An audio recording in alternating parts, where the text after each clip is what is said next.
Et nous commençons donc comme tous les mardis avec Patrimoine Passion, le rendez-vous dédié aux investissements plaisir, passion ou alternatifs de Smart Patrimoine. Et aujourd'hui, nous allons nous intéresser à l'horlogerie, mais plus particulièrement à l'horlogerie ancienne. Peut-elle constituer un investissement ou reste-t-elle une pièce de collection? C'est une question que nous allons poser à Geoffroy Adair, expert en horlogerie. Bonjour Geoffroy Adair. Bonjour. Bienvenue sur le plateau de Smart Patrimoine. Donc je l'ai dit, vous êtes expert en horlogerie, mais vous avez notamment géré la vente Une Histoire du Temps, spécialisée en montres anciennes, qui s'est tenue au sein de la maison de vente aux enchères Agut, une vente qui s'est tenue fin septembre. Et c'est pour cette raison d'ailleurs qu'on avait envie d'échanger un petit peu sur cette typologie de collection ou d'investissement. Mais un mot déjà sur la vente. On connaît les montres de collection modernes. J'ai envie de dire les montres anciennes. Il y a un réel appétit d'un certain nombre de collectionneurs sur le sujet?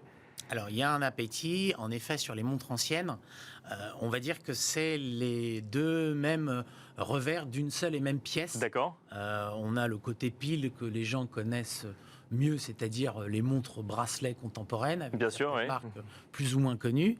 Puis on a le côté face, qui est l'horlogerie ancienne, c'est-à-dire les origines de la montre. Et l'idée, au travers de cette vente qui a été organisée par la maison de vente Agut, c'était de raconter une histoire du temps. Comment on en est arrivé aujourd'hui à posséder une montre et à faire que la montre soit devenue un symbole pour tout à chacun, c'est-à-dire que... Voire même un bijou quelque part, non? Oui, un bijou. En fait, le terme montre vient du latin monstrare, c'est-à-dire exposer sa richesse. D'accord. Et c'est vrai que c'était très intéressant au travers de cette vente aux enchères de pouvoir expliquer comment tout au long des siècles, la montre est restée un instrument de pouvoir et de richesse, avec notamment des objets extraordinaires.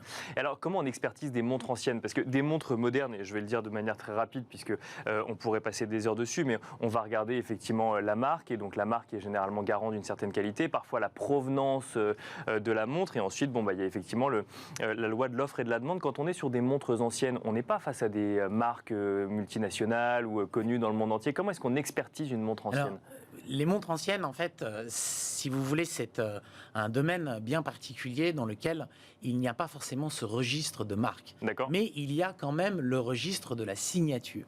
C'est-à-dire de l'horloger. De l'horloger lui-même. Oui. Il faut savoir que l'horlogerie est devenue une horlogerie industrielle qu'à partir du milieu du 19e siècle. Jusque vers le début du 19e siècle, c'était une industrie artisanale. D'accord. C'est-à-dire qu'on faisait appel à des artisans.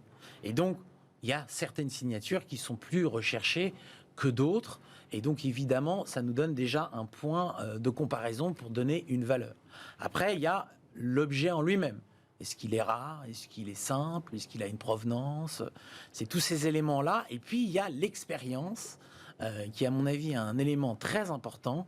Moi, en tout cas, en tant qu'expert, il m'a fallu des années avant de pouvoir prétendre à devenir un expert, entre guillemets, en horlogerie ancienne.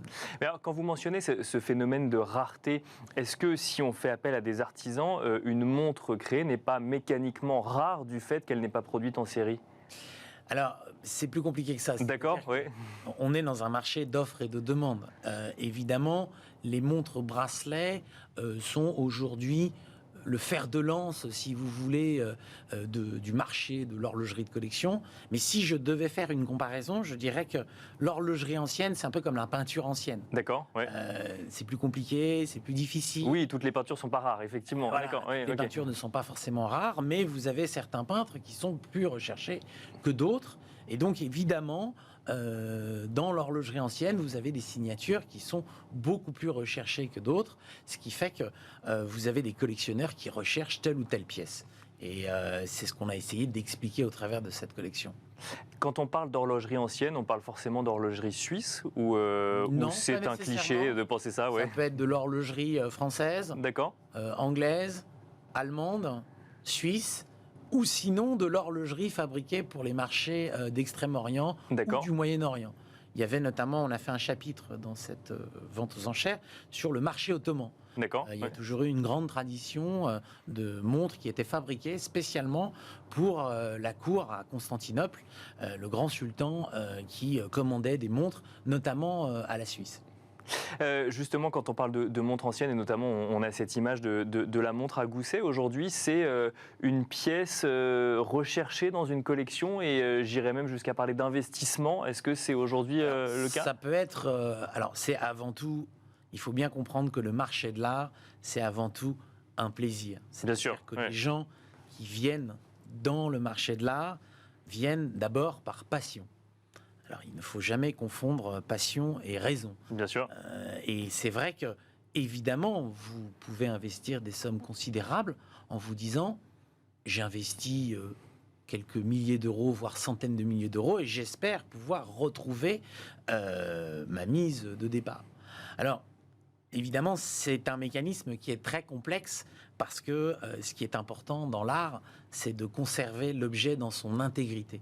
C'est-à-dire, ce qui fait la valeur d'un objet, c'est son état. Bien sûr. Est-ce que l'objet est en bel état? Est-ce que l'objet présente quelques usures? Et on a remarqué au travers des résultats de cette vente que tous les objets qui étaient conservés dans la même famille depuis des années ont obtenu de très bons résultats parce que c'est un peu la Belle au bois dormant. C'est-à-dire, cette collection est restée endormie pendant près de 50 ans. Et tout d'un coup, elle est sortie. Et c'est vrai que c'est très agréable, notamment d'avoir une maison de vente aux enchères qui se prend au jeu. C'est-à-dire que quand vous faites le catalogue en tant qu'expert, lorsque vous avez la maison de vente aux enchères, en l'occurrence la maison Agut, qui vous dit « Ah, mais oui, on pourrait raconter une histoire », déjà, vous élargissez votre public. C'est-à-dire que pour convaincre les gens de venir dans un marché... Et c'est ce que j'allais dire, c'est des collectionneurs de montres qui achètent du coup Alors, vous pouvez avoir type, des collectionneurs de montres, vous pouvez avoir des collectionneurs d'objets de vertu, vous pouvez avoir des collectionneurs d'objets en général, et puis vous pouvez avoir ce qu'on appelle les acheteurs d'un jour, qui se disent... Ah, mais qui sont tombés amoureux d'une pièce, d'un objet. Amoureux d'une pièce. Vous voyez par exemple l'oiseau chanteur. Bon, la boîte montre à oiseau chanteur. Ah bah, ça tombe bien, c'est ce qu'on voit à l'écran, c'est ça. C'est un objet absolument extraordinaire. En fait, c'était un objet, si vous voulez, qui, pour moi, en tant qu'expert, réunissait toutes les qualités. Donc, il y avait non seulement la qualité technique, bien sûr, la qualité esthétique, la rareté, mais avant tout, la provenance. Cet objet provenait directement des collections du roi Farouk, donc, dont les objets avaient été vendus en 1954 au Koubé Palace, et dont tout le monde sait qu'il avait des objets absolument extraordinaires. Et ça joue énormément pour un acheteur. C'est-à-dire qu'un acheteur, la dernière petite cerise sur le gâteau... C'est la provenance ? C'est la provenance. Alors, on l'a compris, effectivement, on ne parle pas d'investisseur dans ce cas précis. Pour autant, quand on est un acheteur passionné, qu'est-ce qu'il faut regarder absolument, vous avez commencé à nous le dire, pour être sûr de ne pas faire une mauvaise affaire, si tant est qu'on puisse parler de mauvaise affaire dans cet écosystème, mais de ne pas se faire avoir. Alors, l'idée déjà, c'est qu'il ne faut pas partir avec cet a priori. D'accord, c'est ça. Ne parlez pas de mauvaise affaire, c'est ça. Déjà, si vous partez avec cet a priori-là... Ou de ne pas acheter trop cher, voilà, c'est peut-être plus le dire. Oui, alors l'idée, en fait, généralement, les collectionneurs s'adressent à la maison de vente, et la maison de vente renvoie directement vers l'expert. Donc moi, je suis toujours mesuré dans mes estimations. J'essaie toujours, de concert avec la maison de vente, de donner des estimations qui soient réalistes par rapport à l'ensemble du marché. C'est-à-dire que si un objet vaut X, je ne vais pas mettre X fois 2. Et on va laisser de la place pour les enchères. Il faut bien comprendre que le mécanisme des enchères, c'est un mécanisme à la hausse. Bien sûr. Donc, il faut mettre une estimation qui soit attractive, mais qui ne soit pas totalement déraisonnable. Et donc, à partir du moment où vous avez sorti votre catalogue, vous savez tout de suite si les gens s'y intéressent. Vous voyez, par exemple, on a eu beaucoup de presse sur cette vente, parce que c'était très amusant. Les gens, on leur a raconté l'histoire du temps, de 1500 jusqu'à 1900. Comment on en est arrivé à avoir des montres avec des boîtiers différents, des cadrans différents, des complications différentes. Et c'est ce qui fait vraiment la valeur de l'objet, c'est cette mise en lumière. C'est-à-dire comment vous faites pour mettre en lumière un objet et attirer l'œil du collectionneur ou de l'amateur.